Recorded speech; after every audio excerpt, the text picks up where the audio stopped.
Magandang hapon po. Patong-patong na paglabag sa batas trapiko ang ginawa ng isang driver sa Antipolo, Rizal. Pinakasa na nga ang nabanggang pedestrian, lasing pa umano siya habang nagmamaneho. Ang driver na napag-alamang empleyado pa man din ng LTO, nasukol ng isang pulis na off-duty. Tunghaya na maaksyong pagtugi sa pagtutok ni Jonathan Andal, exclusive.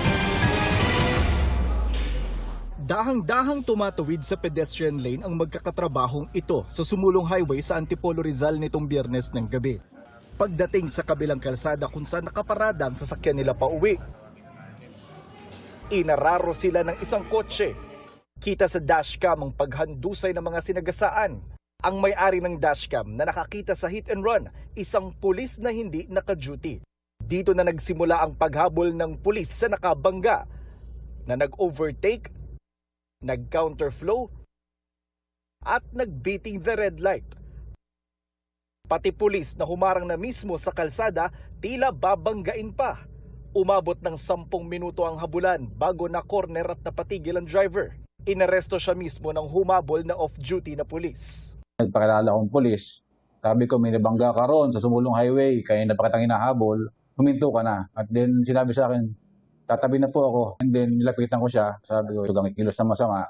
Nakakulong ang driver sa presinto ng Antipolo Police sa Kogyo. Tumanggi siyang magbigay ng pahayag. Sabi ng umarestong pulis, umamin ang driver na nakainom siya. Pero Ayon sa kanya, hindi niya alam na meron siyang nabangga. Tapos nung tinanong ko rin siya, kung nakainom siya, inamin niya nakainom siya. Tinanong ko kung saan siya nag-inom, somewhere in Quezon City. Nasabi niya sa akin. ang driver empleyado pala ng LTO o Land Transportation Office. Pinasisibak na siya sa serbisyo ng hepe ng LTO na si Assistant Secretary Marcus Lacanilaw. Pinakakansela rin niya ng habang buhay ang driver's license nito. Kasi LTO ka na empleyado eh. Alam mo yung dapat na hindi ginagawa. Ang lakas ng loob nitong taong ito na magmaneho ng lasing tapos mang-hit and run pa. So wala akong pakialam kung ano ang maging ano niyan. Hindi dapat tinotolerate yung ganyan. Kung kaya nating gawin yan sa manghuli sa ibang tao, mas kaya namin hulihin yung mga tao namin. Sa lakas ng pagkahabangga, nayupi na tong hood ng kotse na empleyado ng LTO. Ang sabi po ng isa sa mga biktima na kausap natin, desidido siyang magsampa ng kaso laban sa driver na maharap po sa reklamong reckless imprudence resulting in physical injury at abandonment of one's own victim. Nakalabas na ng ospital ang dalawang babaeng nasagasaan, nabugbog at nagkasugat-sugat ang katawan nila. Pagkabangga niya sa akin, kitang-kita ko pa tumigil siya ng kaunti. Saka siya dumire-diretso na. So paano hindi niya alam? Government employee pala siya. LTO pa ha. Na dapat alam yung rules dun sa kalsada. Jonathan Andal, nakatutok, 24 oras. Isang buwan bago ang unang parliamentary elections sa Bangsamoro Autonomous Region in Muslim Mindanao. Tinambangan ang convoy ng Interim Chief Minister ng rehiyon. Nakatutok si Efren Mamak ng GMA Regional TV. Tagdad na mga bala ang sasakyang ito na kasama sa convoy ni Bangsamoro Interim Chief Minister Abdul Raup Makakuwa. Tinambangan sila sa Barangay Bito, Datu Udin Sinsuat, Maguindanao del Norte, Sabado ng hapon. Ayon sa 6th Infantry Division ng Philippine Army, dumalo si Makakuwa sa pagtitipo ng Bangsamoro Federalist Party sa Kabuntalan, Maguindanao del Norte kung saan siya nanumpa bilang party president at chairman. Nang pauwi sila sa Cotabato City, tinambangan sila ng armadong grupo. Ligtas si Chief Minister Makakuwa at ang iba pang mga sakay. Patuloy ang pagtugi sa mga namaril at inaalam pa rin ang motibo. Hindi lang natin masabi pa kung ito ba ay related sa election period or may iba pang motive. But as of this time, our counterparts sa Philippine National Police is conducting a thorough investigation to ascertain the circumstances behind the incident. Sabi ni Chief Minister Makakuwa sa isang pahayag, nalulungkot siya sa dinanas na pananambang. Pero anya, hindi ito magiging hadlang para makamtan ang democratic progress at hindi nito mapapahina ang Bangsamoro parliamentary elections. Kinondena ni Pangulong Bongbong Marcos ang insidente at inatasan ng mga otoridad na paigtingin ang seguridad sa Bangsamoro at malalimang imbestigahan ang pananambang para mapanagot ang mga nasa likod nito. Si Lanao del Sur 1st District Representative Zia Alonto Adyong nanawagan ng mabilis at kompletong investigasyon para mapanagot ang nasa likod ng ambush. Iniutos din ng COMELEC ang agarang pagtukoy sa mga nasa likod ng pananambang. Sa September 14 nakatakda ang unang parliamentary election sa Bangsamoro Autonomous Region in Muslim Mindanao. Mula sa GMA Regional TV, Efren Mamak, nakatutok 24 oras. Mga kapuso, ihanda ang bulsa sa electric bill ngayong buwan. Kasama po kasi riyan ang pagtaas ng transmission charge ayon sa National Grid Corporation of the Philippines. Nakatutok si JP Soriano. Tumaas ng 22.22% ang transmission charge sa electricity bills ngayong Agosto. Mula sa 1 peso at 43 centavos per kilowatt hour, magiging 1 peso and 75 centavos per kilowatt hour ang singil. Ayon sa National Grid Corporation of the Philippines o NGCP, pangunahing dahilan nito ang pagtaas ng ancillary services o AS rates. Ito yung bayad sa reserbang kuryente mula sa power generators na ginagamit upang mapanatiling stable ang grid kapag may imbalance sa supply at demand. Paglilinaw ng NGCP, hindi nila kinikita ang ancillary service charges at napupuntaan nila sa power generators at reserve market providers. Mahigit 30% yung tinaas ng ancillary service rates. Very, very small percentage siya dun sa binabayaran ng consumers. Ang dagdag singil, katumbas ng mahigit 60 piso para sa mga household na kumukonsumo ng 200 kWh kada buwan. Nauna nang sinabi ng Meralco na na-offset na nila ang pagtaas ng ilang charges dahil sa ERC-approved refund. Kaya sa kabuuan, bumaba pa ng bahagya ang Meralco rate ngayong Agosto. Kung kailan naman tumaas yung kilowatts, bumaba naman yung kuryente namin. JP Soriano, nakatutok 24 oras. Hindi lang nitong nagdaang habagat, isang buwan na palang iniinda ng mga taga Macabebe, Pampanga ang baha na namamaho na at kulay lumot pa. Perwisyo po ito para sa mga residenteng dinidiskartehan na lang ang mabuhay sa gitna ng baha. Ang araw-araw nilang sitwasyon alamin sa live na pagtutok ni Bea Pinlac. Bea?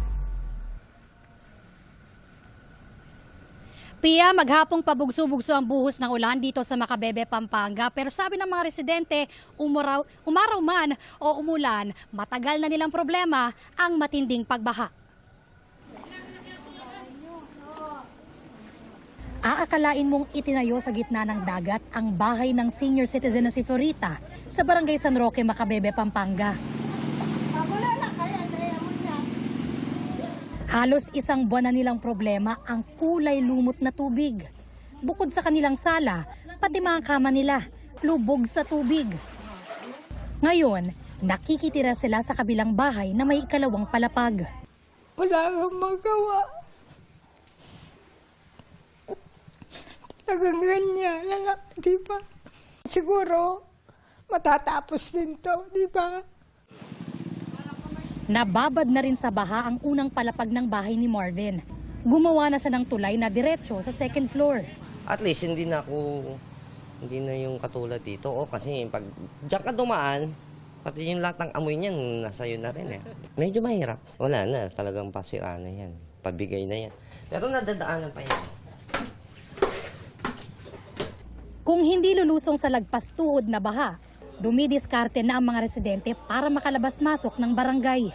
May gumagamit ng inflatable bed, sumasakay ng bangka o pinataasan na ang mga tricycle. Malaking tubig eh. Walang hanap buhay kung hindi tataas. Pag hindi na kaya, wala na. Bangka na. Paralisado rin ang mga negosyo. Apektado lahat. Lahat ng may nagtatrabaho, walang income. Kung hindi ka gagawa ng sariling diskarte, hindi mo naman pwedeng pabayaan yung pamilya.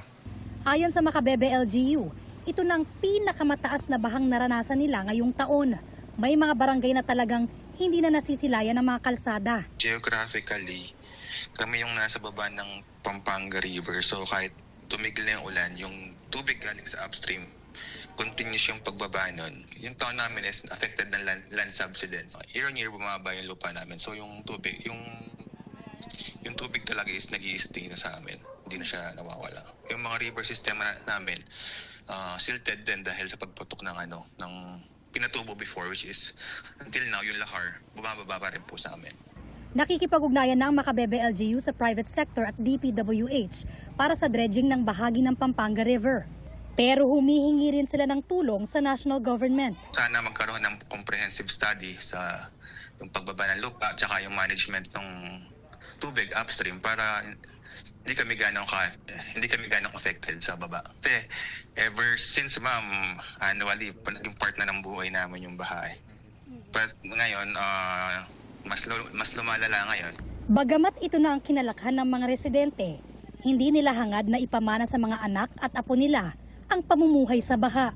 Nag-invest sila ng mga for the future ng mga anak nila sa ibang lugar na hindi na dito sa mga bebe. Pero gusto pa rin namin dito. Ang national dapat silang gumawa ng paraan, no, para magkaroon ng ng labasan yung tubig. Yung forever solution, hindi kasi pwede yung tambak lang ng tambak sa daan, tambak. So kawawa din yung mga may bahay. Pero ang iba, tila nawalan na ng pag-asa. Yung mga ibang nasa gobyerno naman natin silang nagpapayaman. Yung mga taong naghihirap, wala, basta ang bulsa nila. Kurakot, yun, ewan ko. Hindi na ata maayos yung natin. Ganyan na talaga.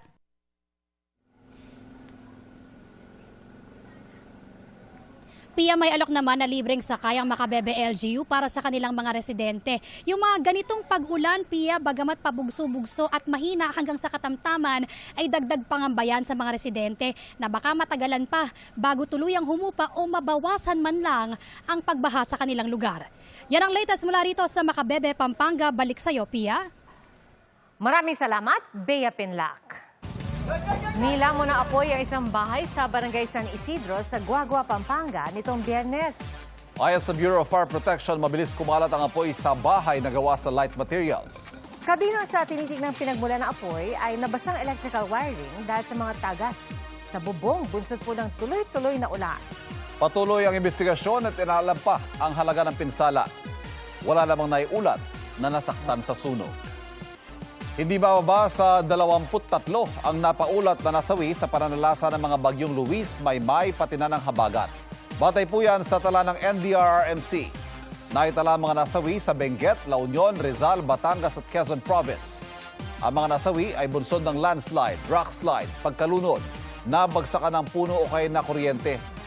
17 naman ang napaulat na nasugatan sa Ilocos Sur, Benguet, Abra, Rizal at Cavite. 3 ang nawawala. Mahigit 3.3 billion pesos ang halaga ng pinsala sa infrastruktura habang halos 700 million pesos ang halaga ng pinsala sa agrikultura. Hindi na lang sa trabaho o pag-aaral, ginagamit ng ilan ang artificial intelligence. Sa lawak ng kaalaman ng AI, may iba raw na humihingi na po ng payo rito. Pero ang paalala dyan ng mga eksperto, sa pagtutok ni Darlene Kai. Maraming gumagamit ng AI o chatbots para sa trabaho o pag-aaral. Para sa kanila, nakatutulong ito sa pagsulat ng mga email o dokumento, paggawa ng assignment o kung may kailangang impormasyon. Pero mayroon ding kumakausap sa chatbots bilang kaibigan, tulad ni Jex na isang guro. Sa isang video na ibinahagi niya sa amin, kinausap niya ang Meta AI dahil hindi siya okay. Sinabi niya ring mahirap ang kalagayan niya na walang masandalan. Mahaba ang tugon sa kanya ng Meta AI. Nakisimpat siya ito sa nararamdaman ni Jex. Nagpayo at sinigurong nariyan lang siya kung kailangan ni Jex ng makakausap. May sumubok din kumausap sa ChatGPT naman na parang casual na usapan lang sa isang kaibigan. Parang tao talaga ang kausap dahil may matching emojis at all caps na tawa pa. Sabi ng psychiatrist na si Dr. Joan Refarial, mahalagang nailalabas at sinusubukang iproseso ang nararamdaman o pinagdaraanan.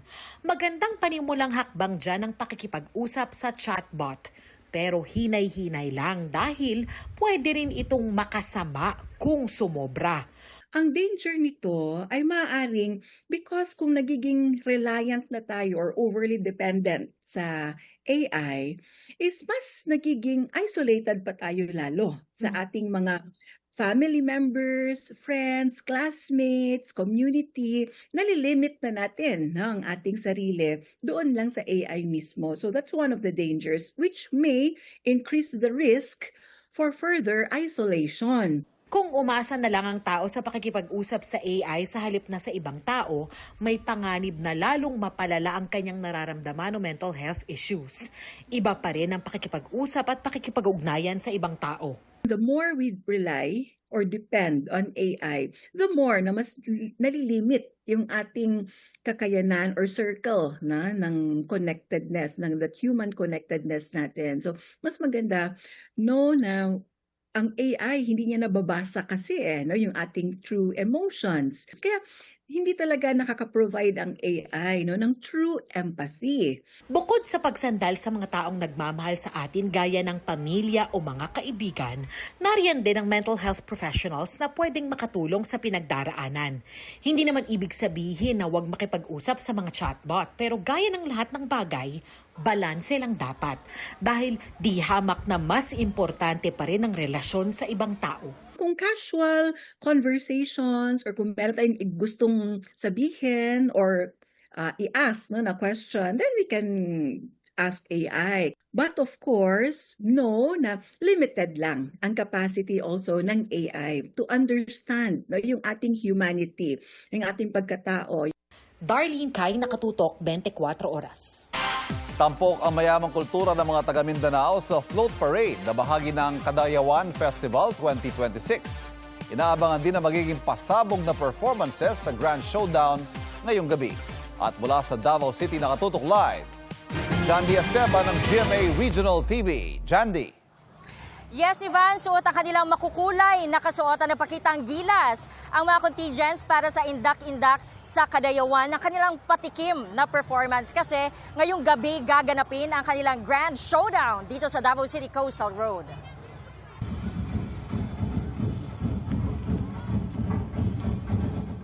Nakakaaliw na hampas sa tambol at indayog ng mga katutubong musika ang umalingaw-ngaw sa Davao City sa pagparada ng makukulay na float sa Floral Float Parade o Pamulak sa Kadayawan 2026.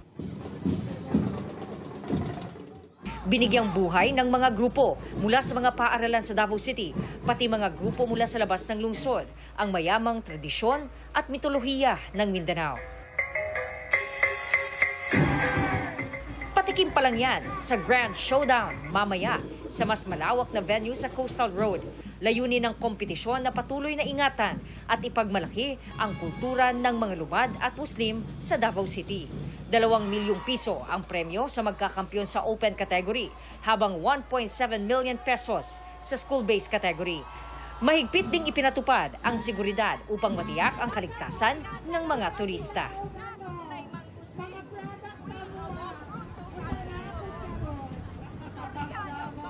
Yes, Ivan, marami ng tao ang nag-aabang dito sa Davao City Coastal Road. Napakalapad ng venue dito upang saksihan nila ang performance ng 13 contingents. Happy Kadayawan 2026 sa'yo, Ivan.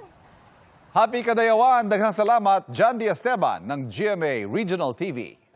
Itinanggi ng aktor na si Derek Ramsey na nagmaneho siya ng anumang sasakyan na may pekeng plaka. Kasunod ito ng pahayag ng Land Transportation Office na kasama si Ramsey sa mga pinagpapaliwanag kaugnay sa nahuling supercar na may pekeng plaka. Sabi ni Ramsey may tamang plaka ang lahat ng kanyang sasakyan. Basahin din anya munang mabuti ang pahayag ng LTO para maunawaan ang nangyari. Wala pa raw siyang natatanggap na anumang show cause order pero handa siyang makipagtulungan at humarap. Dagdag niya, mali ang pagmamaneho gamit ang pekeng plaka at hindi dapat kinukonsinti. Kahapon sinabi ng LTO na natukoy nilang isang negosyante ang nagmaneho ng naturang supercar na napag-alamang nakarehistro sa pangalan ni Ramsey. Pero sa inisyal na impormasyong nakuha ng LTO, naibenta na umano ni Ramsey ang sasakyan bago ang insidente at hindi pa lang umano na ililipat sa pangalan ng negosyante ang sasakyan.